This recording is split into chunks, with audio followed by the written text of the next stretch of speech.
Alright, in this section we're going to talk a little bit about what KnockoutJS is and what it's used for.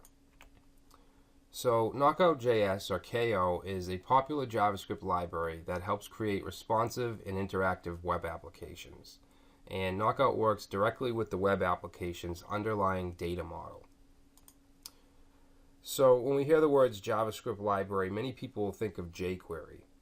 And jQuery is really good at things like manipulating the DOM and creating events, but it's not really the answer when dealing with data-driven applications or more complex web apps.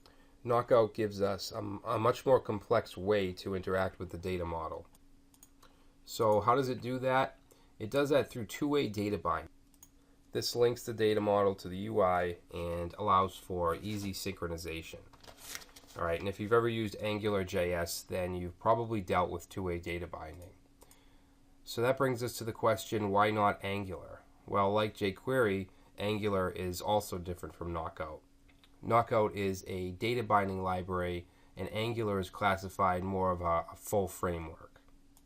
Angular has its own routing system, it uses directives and services, and KnockoutJS doesn't. Even though the data binding attribute in Knockout is kind of similar to an Angular directive.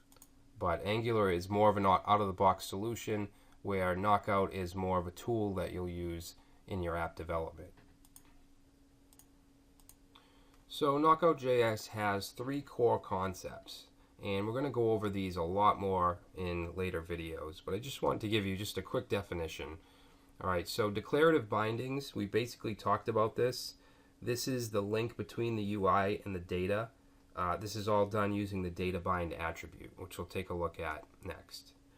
Dependency tracking, this takes care of keeping everything in place. Okay, so when the model data is changed, all parts connected to that are also updated. And this keeps the application from breaking. Templating, Knockout has its own native built-in template engine, and it comes in handy when you need to get your complex model data up and displaying in the browser. You can use other template engines. You can use Underscore or Handlebars. Basically any JavaScript-based templating engine you can use with Knockout. And we'll look at some examples later. So this is some of the basic syntax. Alright, so you're going to have to include the Knockout JavaScript file.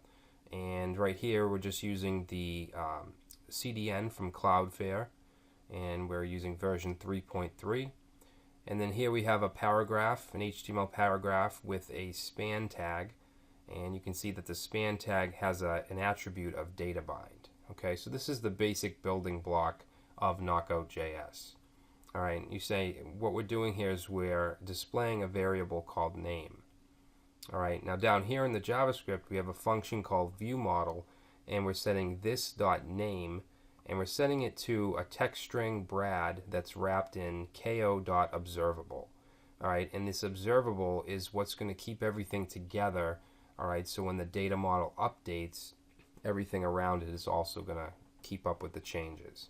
Alright, so that's what an observable is, and we'll talk a lot more about that later on. And then finally we have this ko.applyBindings, and this is just going to go ahead and set the bindings. We're passing in the viewModel function.